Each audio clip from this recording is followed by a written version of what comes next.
The conference room still smelled like stale coffee and disappointment when Andrew Morrison slid that fake smile across his face and tapped his pen on my quarterly reports. "You won't need to prep for Thursday's client review," he said, casual as ordering lunch. "Bryce will be taking point on Westbridge from here on out. Time to let the next generation show what they can do." He said it like we were passing down a family recipe, not a $250 million contract I'd been nursing for 15 years. I'm James Caldwell, 48 years old, and I've been in this business long enough to know when someone's about to hand you a knife in the back with a ribbon on it. I didn't flinch, didn't give him the satisfaction of seeing me sweat. Just reached into my desk drawer, pulled out the company phone loaded with 15 years of Westbridge communications, and set it down in front of his kid. "Everything you need is in there," I said. Andrew nodded, like he'd just solved world hunger. Bryce, his 26-year-old son fresh out of some Ivy League MBA program, picked up that phone like it was a new toy. The kid had been hanging around the office for 3 months now, supposedly learning the ropes, but mostly just learning how to expense lunch meetings and use corporate buzzwords in sentences that made no sense. Now, before we get to the part where everything goes sideways, let me paint you the picture of how we got here. I've been the lead on Westbridge Technologies since 2009. That's 15 years of red-eye flights to emergency meetings, answering calls at 2 a.m. when their servers went down, and holding the hand of their CEO, Richard Westfield, through everything from hostile takeover attempts to that time their head of security accidentally leaked customer data during an earnings call. Richard Westfield is what you'd call old-school military precision. Former Air Force colonel who runs Westbridge like a submarine, tight, efficient, and zero tolerance for screw-ups. He doesn't do small talk about the weather, doesn't care if you went to Harvard or community college, and if you waste his time with PowerPoint slides full of synergy and paradigm shifts, he'll hang up on you mid-sentence. But over 15 years, we'd built something you can't manufacture in a workshop or learn from a textbook: genuine professional trust. The kind where he'd call me directly when Wall Street analysts were sniffing around, or when the Pentagon wanted to discuss classified contracts. I wasn't just another vendor to Richard. I was his outside counsel, his sounding board, his early warning system when corporate storms were brewing. That relationship had made Morrison & Associates a lot of money. Not just the annual retainer, but the crisis management fees, the merger consultation work, the strategic planning sessions that could run 6 figures for a weekend. Westbridge wasn't just our biggest client, they were our most prestigious. The kind of account that opens doors to other Fortune 500 companies and makes competitors wonder what you know that they don't. Andrew Morrison, on the other hand, has different priorities these days. He's been pushing this succession planning agenda for months now, holding meetings about bringing fresh perspective to legacy relationships. Corporate speak for my son graduated business school and needs somewhere impressive to land. I started noticing the signs back in February. Little things at first. My name mysteriously left off meeting invites I'd created. Conference calls rescheduled without notification. Bryce popping into strategy sessions he had no business attending, then acting confused when I asked what he was doing there. Dad thought I should start shadowing some of our key accounts, he'd say, grinning like he'd just discovered the secret to cold fusion. Learning from the masters, you know? The kid meant well, I'll give him that. But good intentions don't qualify you to handle sensitive military contractor relationships. I watched him once try to explain market positioning to our pharmaceutical client using sports metaphors. Called their new drug pipeline a slam dunk in the 4th quarter with major upside potential. The client's face went whiter than hospital sheets. Another time, Bryce suggested we create a viral marketing campaign for a defense contractor's new surveillance technology. Wanted to make TikTok videos about next-level security solutions. I had to explain why the Pentagon might not appreciate their classified projects being promoted through dance videos, but Andrew couldn't see it. Every mistake looked like youthful enthusiasm to him. Every confused client reaction was just resistance to change. To Andrew, Bryce represented the future, and I was some dinosaur who'd forgotten how to evolve with the times. "He's got fresh ideas, James," Andrew would tell me after another one of Bryce's brainstorming sessions. The clients love his energy. Maybe we've been overthinking these relationships. Sure they did. That's why 3 of our mid-tier accounts had quietly requested different representation after Bryce's energy consultations. But Andrew either didn't notice or didn't care. His son was learning the family business, and that was all that mattered. The writing was on the wall by March, but I kept thinking common sense would prevail. Richard Westfield wasn't some startup CEO you could impress with enthusiasm and buzzwords. He was a former military officer who'd built a billion-dollar company by surrounding himself with competent people and cutting loose anyone who couldn't deliver results. Surely Andrew understood that switching account managers on a relationship this delicate was like performing heart surgery with a butter knife. Surely he wouldn't risk the firm's most valuable client just to give his son some resume padding. I was wrong about that. The final straw wasn't dramatic. It was Tuesday at 6:15 p.m. when I was packing up to head home. The office was mostly empty except for the cleaning crew and a few junior associates pulling late nights to impress management. One of them, Kevin Walsh, stopped by my cubicle looking like he'd rather be anywhere else. "Hey, James," he said, not meeting my eyes. Bryce was asking about the Westbridge portal access. Said he needed to update some client information. I stopped mid-pack and looked at him. I wasn't informed of any handover. Kevin shifted uncomfortably. "That's what I told him. He said you'd cleared it with Andrew already, said it was part of the transition plan." I checked my email right there in front of Kevin. Nothing. No transition memo, no formal announcement, no heads up from Andrew, just radio silence. But when I logged into our system administrator panel, there it was in black and white. Bryce Morrison had been granted full access to the Westbridge Technologies account at 4:37 p.m. that afternoon. 15 years of relationship building, hundreds of confidential documents, strategic plans worth millions of dollars, all handed over to someone who thought pivot was something you did on a basketball court. "Thanks for letting me know, Kevin," I said. The kid nodded and hurried away, probably sensing he'd just delivered news nobody wanted to hear. I didn't call Andrew that night, didn't storm into his office demanding explanations, didn't send angry emails or schedule emergency meetings. I just sat there in the empty office, watching the cleaning crew empty trash cans and listening to the HVAC system cycle through its evening routine. That's when I remembered the conversation that changed everything. Chicago, 3 years ago, October 2021. Richard Westfield and I had been working until nearly midnight on merger documentation that could make or break Westbridge's expansion into the medical device sector. Sensitive information, the kind that could move stock prices if it leaked to the wrong people. We were in the hotel bar afterward, both of us too wired from caffeine and deadline pressure to sleep. Richard nursed a whiskey and looked at me with those sharp gray eyes that had intimidated Pentagon generals and Fortune 500 CEOs. "James, I've worked with a lot of consultants over the years," he said. "Most of them talk a good game during the pitch meeting, then fold like lawn chairs when the real pressure starts. You're different. When you give me your word, I know it's solid as concrete." That's when he pulled out a separate contract from his briefcase. A personal non-disclosure agreement between Richard Westfield and James Caldwell. Not Morrison and Associates, not Andrew's firm, me, personally. "This merger information doesn't leave our circle," he said, sliding the document across the table. "I'm trusting you with details that could destroy my company if they get into the wrong hands. That trust is personal, not corporate. If something happens to you, if you leave the firm, if your company gets bought or sold, this agreement stays with you." I read through it carefully. The language was crystal clear. Any communication about the protected information had to stay between the two named signatories.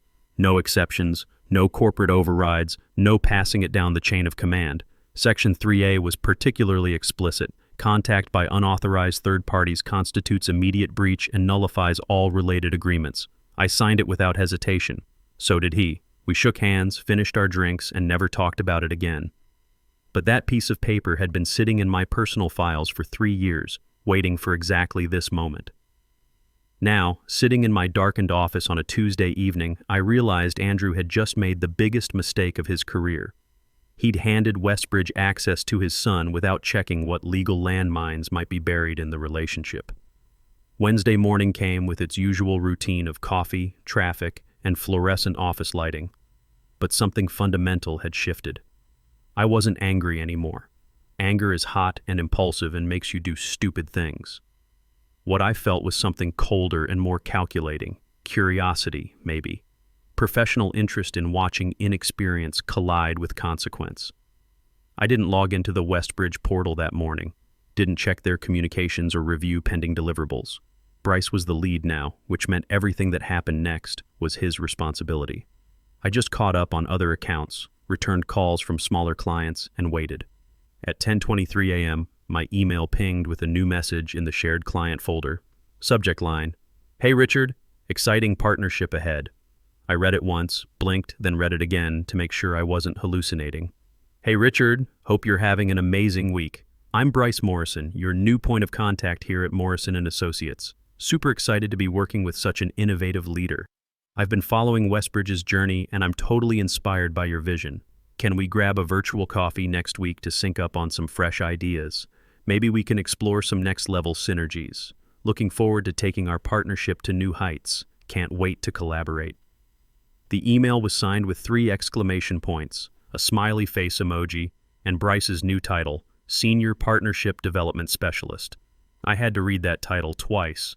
Senior Partnership Development Specialist. The kid had been at the company for 3 months and somehow convinced his father to give him a senior title. Meanwhile, I'd been account director for 15 years. A smiley face emoji. To Richard Westfield, CEO of a publicly traded defense contractor who once fired his entire communications team for using Comic Sans font in a press release. The same Richard Westfield who'd had Pentagon colonels court-martialed for security breaches. The man who considered excessive punctuation a sign of mental weakness. I closed my laptop and went to get coffee. Real coffee, from the expensive machine in the executive break room, not the burnt sludge from our department's Mr. Coffee. I needed a moment to process what I'd just witnessed. Bryce Morrison had just stepped on a landmine, and he didn't even know it yet. By lunchtime, word had spread through the office grapevine that Andrew's succession plan was moving forward faster than expected.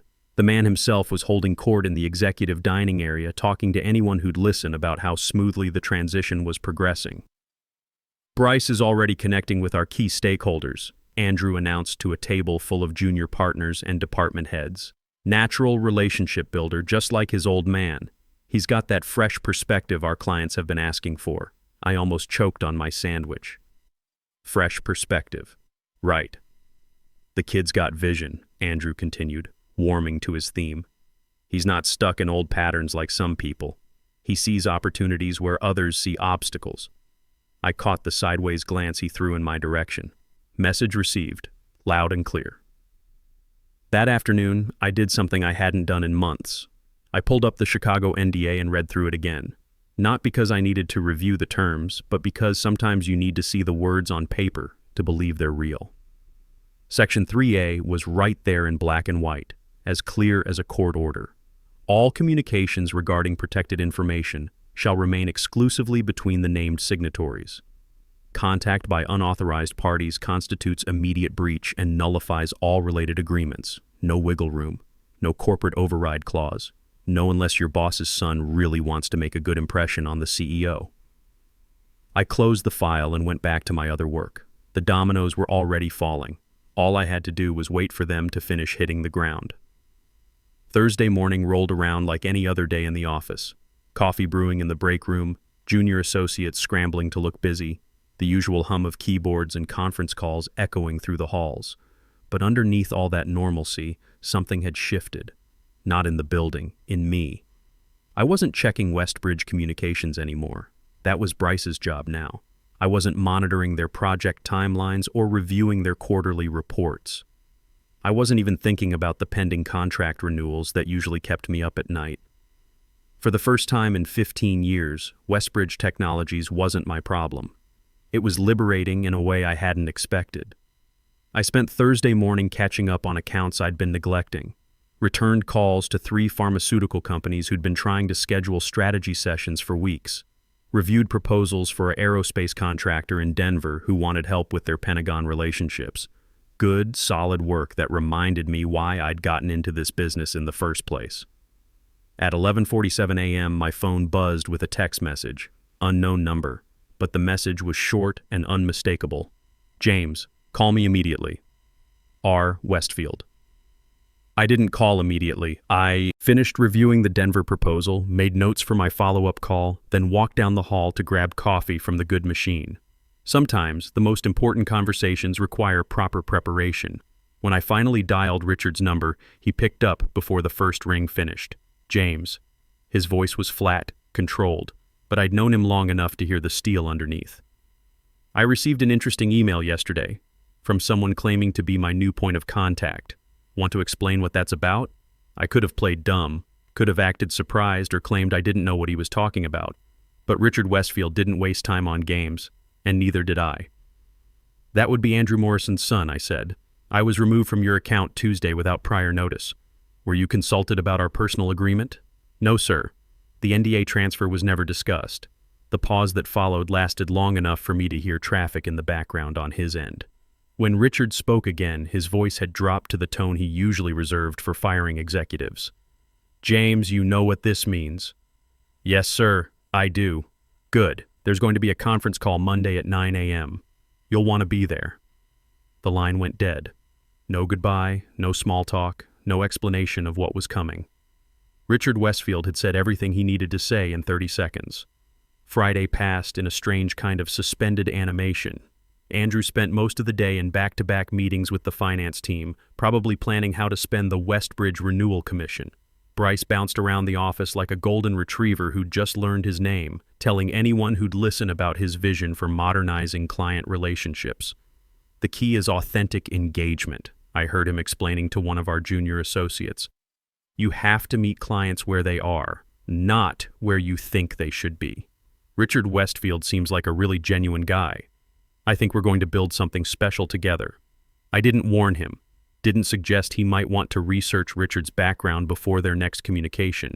Didn't mention that the last person who called Richard Westfield genuine in a business context got blacklisted from every defense contractor in the DC area. Some lessons you can't teach. Some mistakes people have to make for themselves. Over the weekend, I did something I hadn't done in years. I completely disconnected from work, didn't check emails, didn't review client files, didn't think about Monday morning meetings.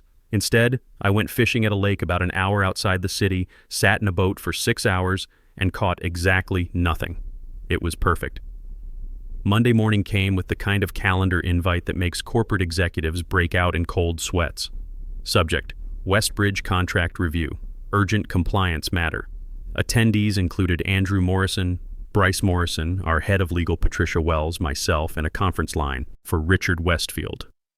The conference room felt smaller than usual when I walked in at 8:55 a.m. Andrew was already there, pacing behind his chair like a caged animal. Bryce sat at the far end of the table, scrolling through his phone with the casual confidence of someone who still didn't understand what was happening.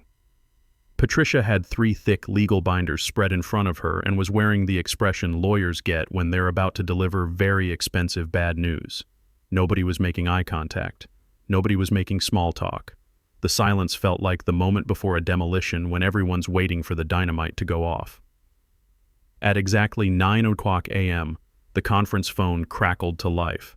Richard's voice filled the room, crisp and professional and absolutely terrifying in its calm precision. Andrew, we need to discuss your recent unauthorized contact regarding protected information.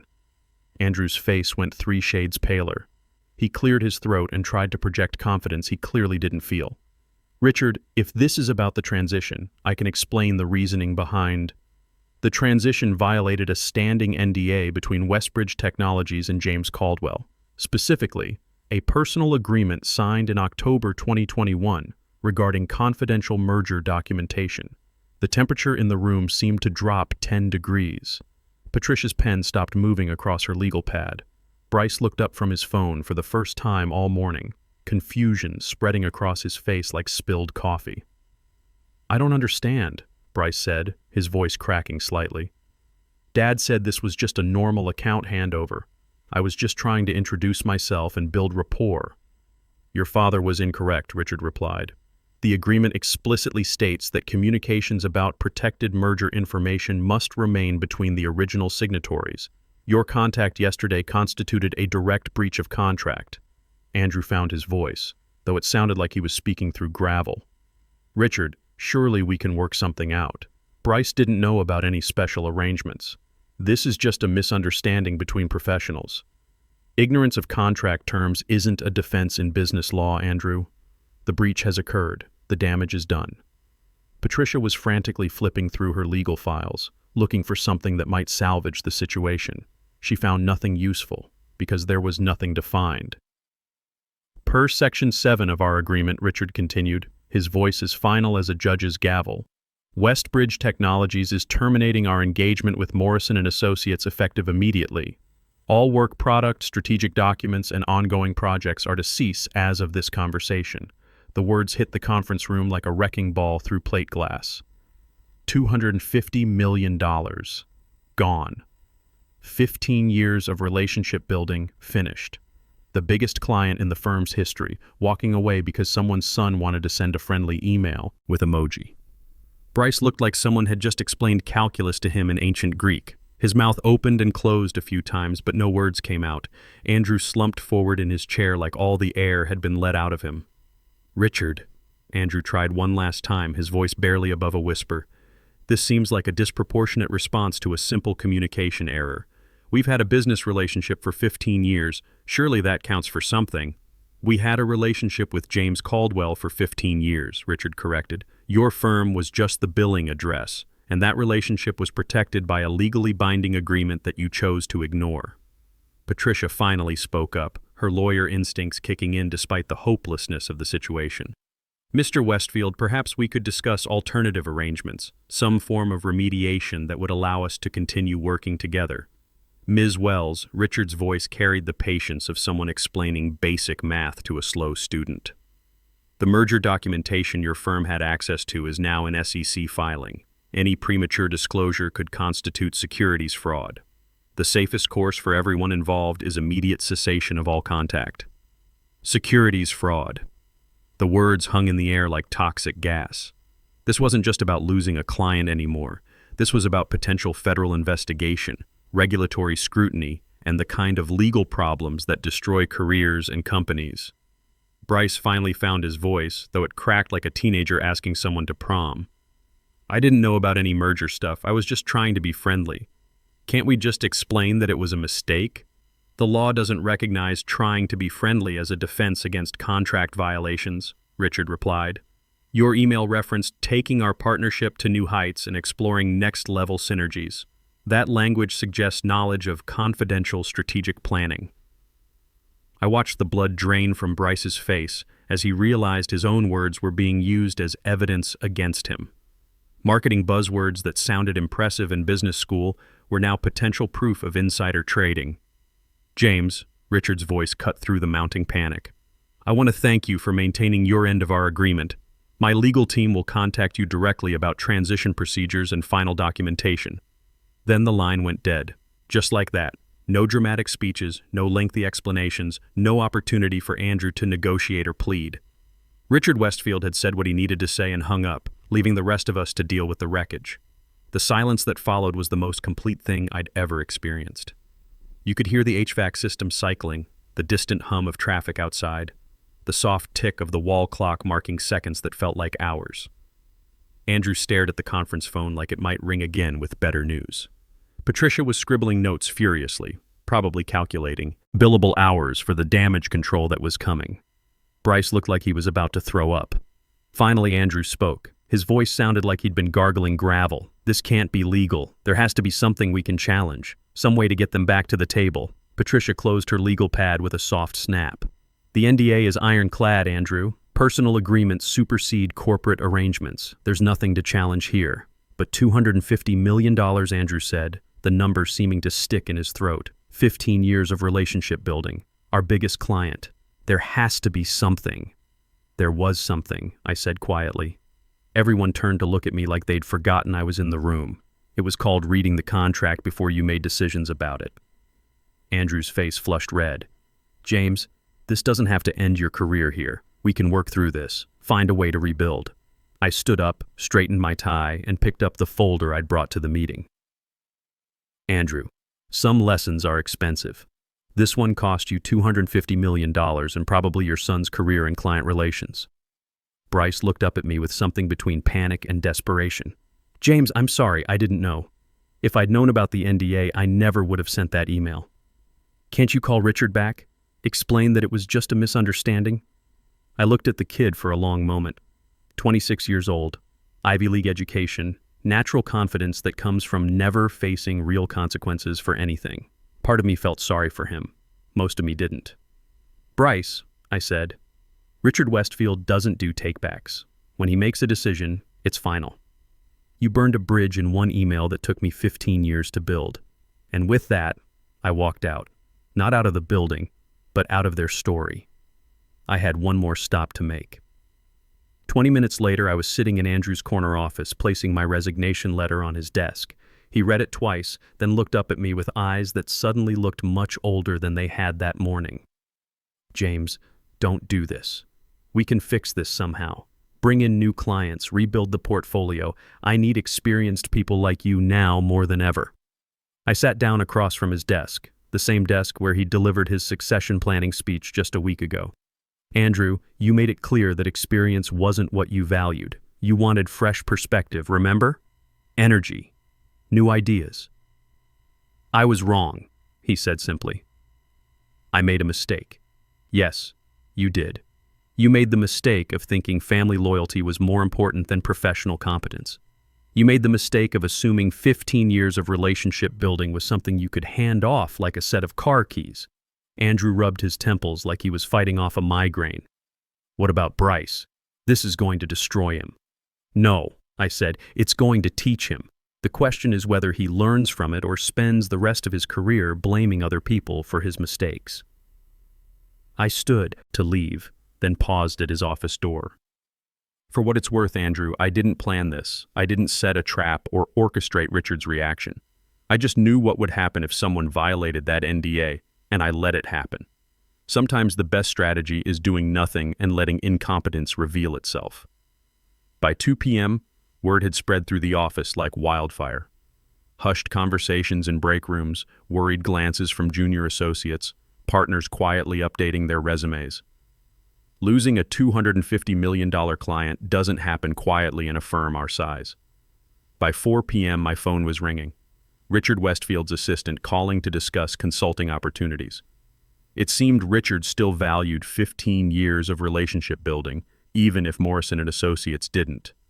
By 5 p.m., I was cleaning out my desk, packing 15 years of client files and industry contacts into cardboard boxes. Junior associates stopped by to shake my hand and wish me luck. Most of them had figured out what really happened, even if they couldn't say it out loud.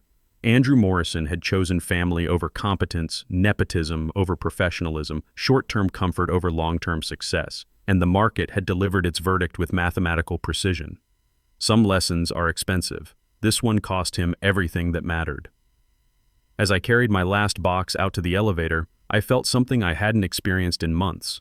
Genuine optimism about the future. Richard Westfield was right about one thing. When you build relationships the right way, based on trust and competence instead of politics and favoritism, those relationships survive any corporate upheaval. The elevator doors closed behind me, and I didn't look back. There was nothing left to see.